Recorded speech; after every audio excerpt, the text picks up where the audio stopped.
Hi, it's Chris with Sanderson Test Prep, and in today's video, I wanted to talk about a few tips on how to find a great tutor and make sure that you are getting the most out of your tutoring experience. So let's go ahead with tip number 1.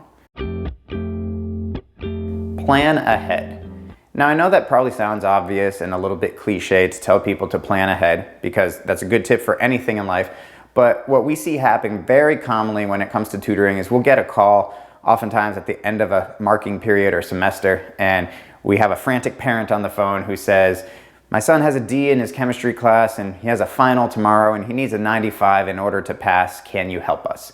And if somebody has been struggling in a class for several months and they're hoping that an hour or two of tutoring the night before a big exam is going to be enough to turn it all around, it's often not.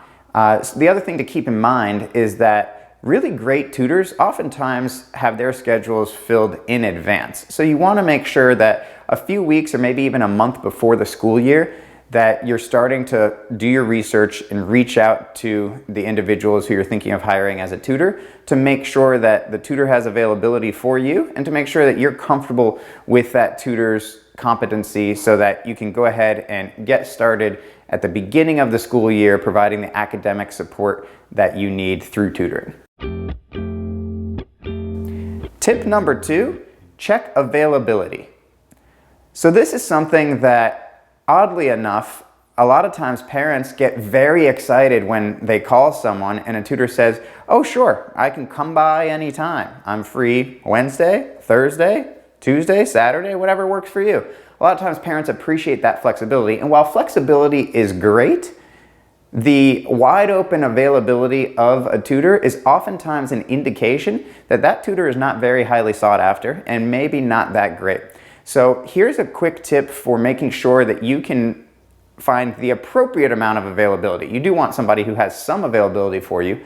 The perfect way to test is to call someone between the hours of 4 and 7 p.m. Monday through Thursday and see if that tutor is available. If that tutor is available very commonly, Monday through Thursday between 4 and 7, which are prime time tutoring hours, then that's oftentimes an indication that that tutor might not be as experienced or might not be as qualified. So that's one quick test that you can do, is to just see if that tutor is available, and if you're getting responses back from someone during those time windows, oftentimes it's an indication that that tutor's not very busy, which sometimes is an indication that that tutor's not great.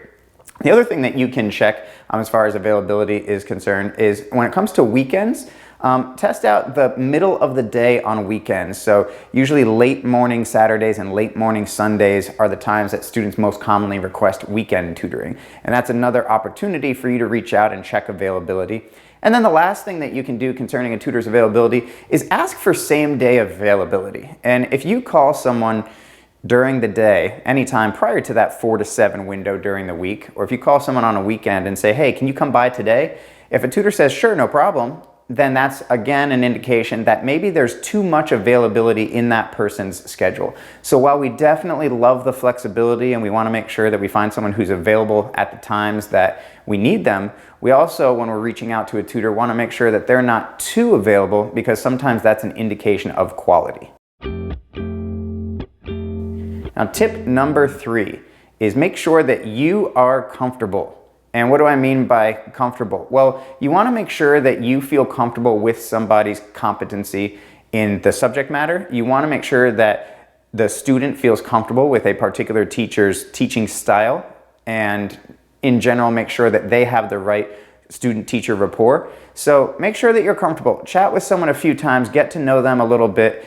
Don't just start asking scheduling questions right away. So when you make that initial call to a tutor and you finally get connected, it's perfectly fine to ask about a bigger picture understanding of who they are, what they teach, what they cover, what their educational philosophy is, what their tutoring approach is, and really get to know as much as you can about a tutor prior to deciding on making that hiring decision, because that's a really great way to make sure that with all the information that you have, that you feel pretty comfortable knowing that that person's going to step in and work effectively with your student, whether it's your son or daughter, even if it's a teacher, looking to offer student support outside of class, you want to make sure that whoever you're reaching out to offer that supplemental educational support is going to be the right fit. And our last tip number 4, is to make sure that you get word of mouth referrals. So tutoring is a business that most people do as individuals. There are several tutoring companies out there which are a little bit larger, and oftentimes the benefits of working with a company like that is that they're going to provide some type of training to their teachers, and they're going to provide a little bit of behind the scenes support. So oftentimes you have more options in terms of payment plans or flexibility with if one teacher's not available, maybe somebody else could fill in. So those types of things can be a benefit of working with a company. But when you're working with an individual tutor, you want to make sure that you're getting word of mouth referrals. If you read something online, you can only go so far with that in terms of the validity. You really want to make sure that you've got an opportunity to have close friend or family member let you know about a positive experience they've had with a particular tutor. So put up some posts on Facebook, reach out to people who have kids of similar age, and see if you can find out who other people are using as tutors, because that's really the best way to make sure that you're going to jump right in with a qualified professional who's going to be able to provide you the tutoring support that you need.